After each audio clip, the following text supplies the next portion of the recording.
Ayaw mo din bang mabasa ang iyong kamay o madumihan habang naglilinis? Ito na ang sagot, ang Portable Mini Mop.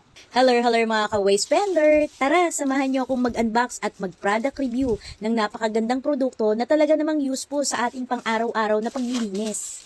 Una sa lahat, tingnan natin ang packing. Ang ganda ng pagkakabalot. Talaga nga namang safe na safe ito while on transit. Ay wow! Sobrang cute at compact ang design. Portable na mini mop na may 3 refill na sponge mop head. Sulit talaga to. Buy one, take 3 pa. Super tipid.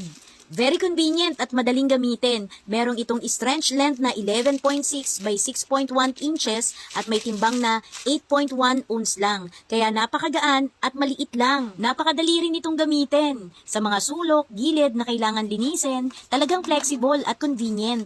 Ngayon, it's time for the review. Sinubukan ko ang Portable Mini Mop para linisin ang windshield ng aking e-bike, motorsiklo, tiles, metal rock shelves, at talaga nga namang effective sa paglilinis. Hindi lang ito convenient at madaling gamitin kung hindi talagang maayos ang performance nito. Perfect para sa mga naghahanap ng magandang mop sponge para sa kanilang pang-araw-araw na paglilinis. Kaya mga ka-wise spender, highly recommended ko talaga ang Portable Mini Mop na to. Alam nyo na, nasa yellow basket ko. Please share and follow me for more sulit sales. Bye!